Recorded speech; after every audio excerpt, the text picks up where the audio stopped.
Evaluate yourself 5. Energy of an electron in hydrogen atom in ground state is minus 13.6 electron volt. What is the energy of the electron in the second excited state?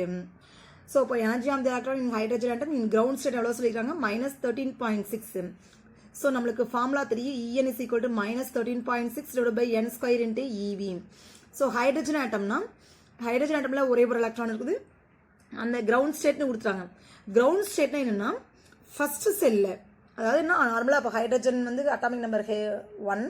So அப்ப என்ன எழுதுவோம் 1s1 எழுதுவோம். இதான k shell. அப்ப இங்க n equal to principal quantum number value 1.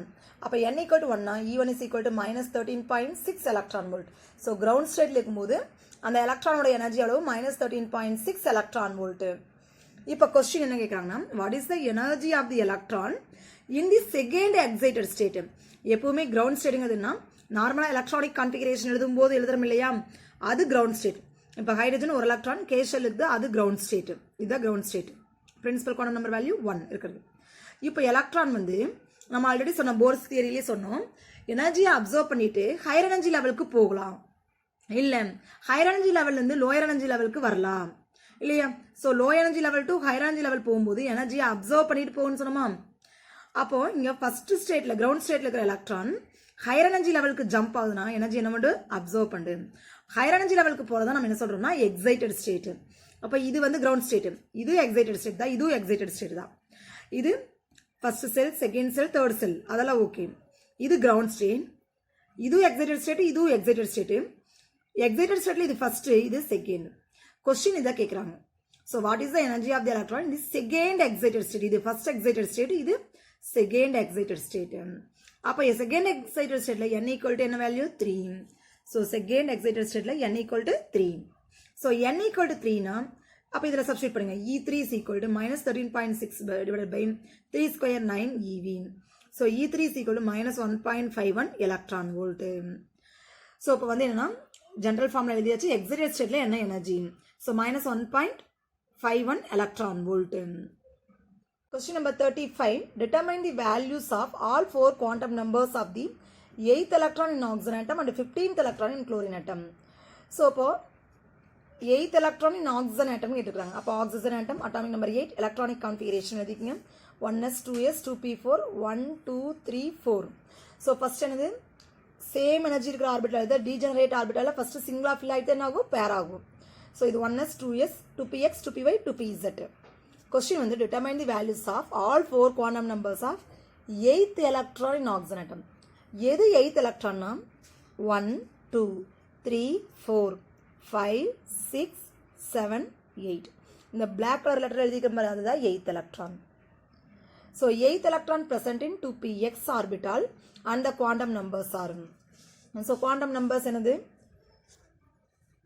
2px இருக்குது அதனுடைய quantum number. அப்ப இதை வச்சு quantum number நம்மளால எழுத முடியுமா? முன்னாடி இருக்கிற நம்பர் தான் principal quantum number n equal to 2, p ஆர்பிட்டால்னால l equal to 1. ஸோ அதுக்கு அடுத்தது m வேல்யூ சொல்லணும். நம்ம m வேல்யூ பார்த்தோம். p ஆர்பிட்டாலுக்கு m வேல்யூ 3 வேல்யூஸ் இருக்கு இல்லையா. mக்கு என்னென்ன வேல்யூஸ் இருக்கலாம் p ஆர்பிட்டால்னா? ஸோ p ஆர்பிட்டாலுக்கு mக்கு 3 வேல்யூஸ் இருக்கு. -1 0 +1. ஸோ இங்கே வந்து இந்த 2pxக்கு இதாவது சென்டரில் இருக்கிறதுக்கு 0, இது -1 +1 இப்படி வச்சுக்கலாம், இல்லை இது +1 இது -1 கூட வச்சுக்கலாம். அப்போ m வந்து +1 ஆர் -1 வச்சிருக்காங்க. அதனால தான் s வேல்யூ இது டவுன்வோர்ட் அரோ மார்க் இருக்கா, அதனால -. நெக்ஸ்ட் குளோரின் ஆட்டம்க்கு பாருங்க 15th electron in chlorine atom. So chlorine atom atomic number 17 electronic configuration எழுதிங்க. 1s2 2s2 2p6 3s2 3p5. இதில் 15th electron கேட்குறாங்க. அப்போ பாருங்க கவுண்ட் பண்ணுங்க 1 2 3 4 5 6 7 8 9 10 11 12 13 14 15. அப்போ இதுதான் 15th electron. So 15th electron எந்த ஆர்பிட்டாலில் ப்ரெசென்ட் ஆகிருக்குன்னா 3pz ஆர்பிட்டால் அந்த குவாண்டம் நம்பர்ஸ் ஆரும். ஸோ அப்போது 3pz ஆர்பிட்டாலுக்கு குவாண்டம் நம்பர் எழுதுனா n equal to 3, l value 1, m value +1. நம்ம தான் சொன்னோம் இது வந்து -1 0 +1 இருக்கலாம், இல்லை இது +1 0 -1 கூட இருக்கலாம். அப்போ 3pz ஆர்பிட்டால்னா +1 ஆர் -1, s வேல்யூ +. அப்போட அரோ மார்க் இருக்குது அதனால s value +. Calculate the energy required for the process. He plus He2 plus electron convert ஆகுது. The ionization energy for the hydrogen atom in its ground state is minus 13.6 electron volt per atom. So He plus வந்து He2 plus convert ஆகிற equation கொடுத்துட்டாங்க. Ionization energy for the hydrogen atom in its ground state is En find out பண்றதுக்கு என்ன formula நமக்கு தெரியும்? En is equal to minus 13.6 n square by z square. இதுதான் formula already நம்ம பார்த்துருக்குறோம். இந்த ஃபார்முலா நெக்ஸ்ட் பார்த்தீங்கன்னா இப்போ En is equal to minus 13.6 by n square into z square. இப்போ என்னன்னா zங்கிறது அட்டாமிக் நம்பர், nங்கிறது பிரின்சிபல் குவாண்டம் நம்பர். இப்போ இங்கே ஹீலியம் எடுத்துக்கிறோம். இப்போ என்ன ionisation energy for the hydrogen atom கொடுத்துட்டாங்க question calculate energy required for the process. ஸோ இது என்ன ப்ராசஸ்ன்னு பார்த்தீங்கன்னா தெரியும். He plus வந்து ஒரு எலக்ட்ரான் ரிமூவ் பண்ணுறோம் He2 plus. அப்போ எனர்ஜி ரெக்வயர்டு என்னது அயனைசேஷன் எனர்ஜி தானே. ஸோ அயனைசேஷன் எனர்ஜி கால்குலேட் பண்ணணும். ஃபஸ்ட்டு E1ன்னு சப்ஸ்டியூட் பண்ணுங்க. அப்போ n equal to 1ன்னு சப்ஸ்டியூட் பண்ணால் அட்டாமிக் நம்பர் இதுக்கு எவ்வளவு 2, z 2, so 2 square 4 minus 13.6 into 4 minus 56.4 E infinity. இப்போ E1னா இதை E infinity சப்ஸ்டியூட் பண்ணால் anything divided by infinity வந்து 0. Required energy for the given process is equal to E infinity minus E1, that is delta E meaning இது E infinity minus E1. E infinity 0 minus E1 எவ்வளவு minus 56.4 which is equal to 56.4 electron volt. அப்போ என்ன சொல்கிறாங்கன்னா அதாவது ionisation எனர்ஜினா question வந்து calculate energy required for the process அப்படின்னாவே இந்த process வந்து ஒரு எலக்ட்ரான் ரிமூவ் பண்ணுற ப்ராசஸ். அப்போ என்ன கொஸ்டின்னா கால்குலேட் தி அயனைசேஷன் எனர்ஜின்னு மீனிங். ஸோ அயனைசேஷன் எனர்ஜிக்கு நம்ம ஆல்ரெடி வந்து பீரியாடிக் கிளாசிஃபிகேஷன் ஒரு டெஃபினேஷன் பார்த்துருக்குறோம். ஒரு எலக்ட்ரான்னா அதனுடைய நியூட்ரல் ஆட்டத்தில் இருக்கிற எலக்ட்ரானை ரொம்ப தூரத்துக்கு கொண்டு போகிறக்கு இல்லையா, அந்த எலக்ட்ரானை அந்த ஆட்டம் வந்து ரிமூவ் பண்ணி ரொம்ப தூரத்துக்கு கொண்டு போகிறக்கு நாம கொடுக்குற எனர்ஜி தான் என்னது அயனைசேஷன் எனர்ஜி. அப்போ இங்கே எலக்ட்ரான் வந்து ஃபர்ஸ்ட் செல்லில் இருக்குது. ஃபர்ஸ்ட் செல்லில் இருக்கிற எலக்ட்ரானை ரொம்ப இன்ஃபினிட்டி டிஸ்டன்ஸ்க்கு கொண்டு போகிறோம். அப்போ அதுதான் என்னது அயனைசேஷன் எனர்ஜி. அதனால தான் E1 E இன்ஃபினிட்டின்னு போட்டிருக்கிறோம். ஓகேவா? இப்போ delta E value find out பண்ணியாச்சு. Next, question number 36. The quantum mechanical treatment of the hydrogen atom gives the energy value En is equal to minus 13.6 n square electron volt per atom. So, En value கொடுத்துட்டாங்க. Use this expression to find delta E between n equal to 3 and n equal to 4. So, question in the expression use பண்ணி delta E find out பண்ண சொல்றாங்க. delta E ங்கிறது change in energy. E னா energy, delta E ங்கிறது change in energy. அப்போ electron எங்கிருந்து எங்கே போகுது? n equal to 3 and n equal to 4. அப்போ தேர்ட் செல்லேருந்து ஃபோர்த்து செல்லோ அல்லது ஃபோர்த்து செல்லேருந்து தேர்ட் செல்லோ போகுது. அப்படி போகும்போது எவ்வளோ எனர்ஜி சேஞ்ச் ஆகுது அது கால்குலேட் பண்ண சொல்கிறாங்க. So delta E is equal to E4 minus E3. En is equal to நம்மளுக்கு என்ன ஃபார்முலா தெரியும்? minus 13.6 by n square electron volt per atom. இப்போ இதில் n equal to 3ன்னு இதில் சப்ஸ்டியூட் பண்ணுங்க, ஒரு வேல்யூ கிடைக்கும். n equal to 4ன்னு சப்ஸ்டியூட் பண்ணுங்க, ஒரு வேல்யூ கிடைக்கும். டெல்டா Eங்கிறது வந்து E4 minus E3ன்னு சொன்னோம். So E4 minus E3 minus of minus plus. So இது ரெண்டே ஆட் பண்ணி நடக்கும். Delta is equal 0.66 electron volt per atom. So first கொஸ்டினுக்கு ஆன்சர் ஃபைண்ட் அவுட் பண்ணியாச்சு. தென் செகண்ட் கொஸ்டின் வந்து பார்த்தீங்கன்னா என்ன கேட்குறாங்கன்னா calculate the wavelength corresponding to the above transition. So இப்படி டிரான்சிஷன் நடக்குதா? டெல்டா இ வந்து 0.66 எலக்ட்ரான் வோல்ட் பர் ஆட்டம். அப்போ E4 வந்து மைனஸ் 0.85, E3 வந்து மைனஸ் 1.51. ஸோ E3 விட E4 வந்து ஹை எனர்ஜி தானே. அப்போ டெல்டா இங்கிறது என்னது? இந்த ரெண்டே மைனஸ் பண்ணி கிடைச்சது. டெல்டா இ டிஃபரன்ஸ் இன் எனர்ஜி அளவு 0.66 எலக்ட்ரான் வோல்ட். அப்போ இந்த டிரான்சிஷன் நடக்கும்போது நம்மளுக்கு என்ன ஆகும்னா என்ன எனர்ஜி அப்சர்வ் பண்ணி இல்லை எனர்ஜியை ரிலீஸ் பண்ணும் இல்லையா?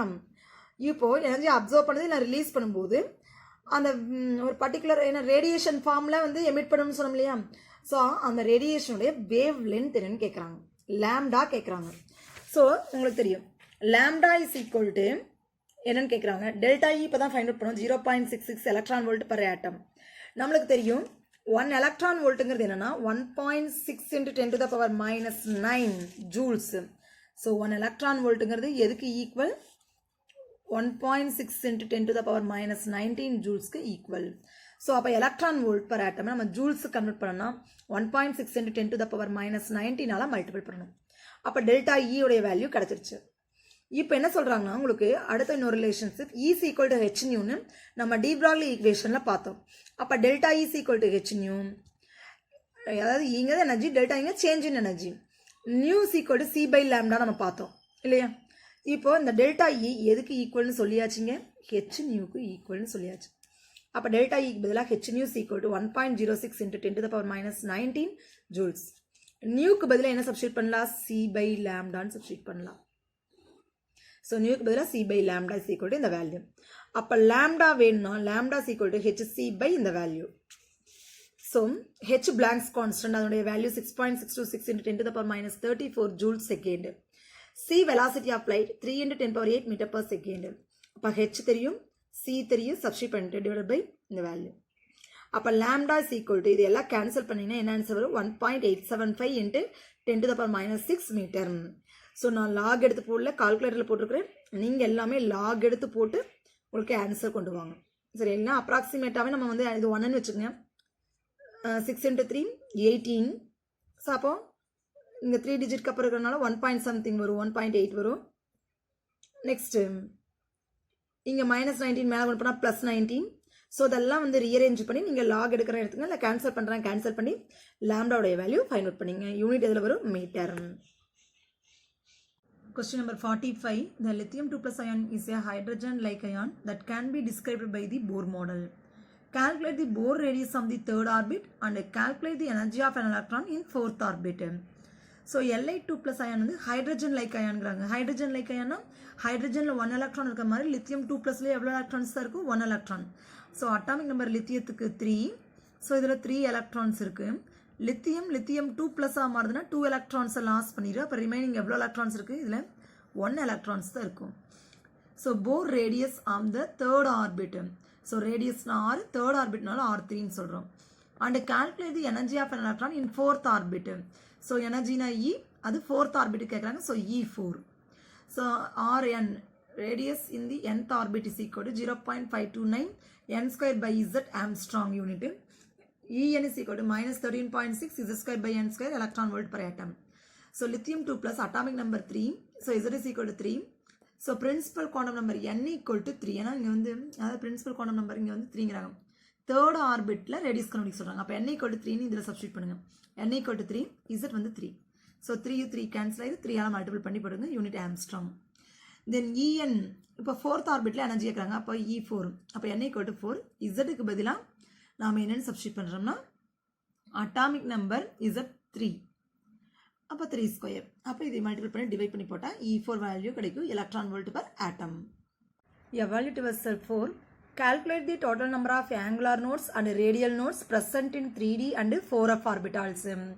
So total number of nodes கேட்குறாங்க இல்லையா, 3D அண்டு 4f ஆர்பிட்டாலில் இருக்கிற angular nodes, radial nodes, total number of nodes.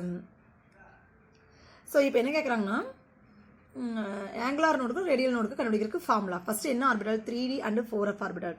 So 3D orbital எடுத்துட்டிங்கன்னா 3D ஆர்பிட்டாலுக்கு உங்களுக்கு குவாண்டம் நம்பர் எழுத தெரியும் இல்லையா. n equal to 3 முன்னாடி இருக்கிற நம்பர் தானே principal quantum number n. So n equal to 3. d ஆர்பிட்டாலுக்கு l வேல்யூ 2. ஆல்ரெடி இந்த ஆர்டர் உங்களுக்கு தெரியும். l வேல்யூ 0னா s ஆர்பிட்டால், 1னா p ஆர்பிட்டால், 2னா d ஆர்பிட்டால், 3னா f ஆர்பிட்டால். ஸோ 3D ஆர்பிட்டால்னா n equal to 3, l equal to 2.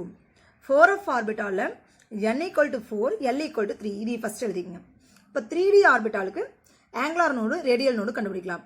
First radial node find out பண்ணுறதுக்கு ஃபார்முலா n - l - 1.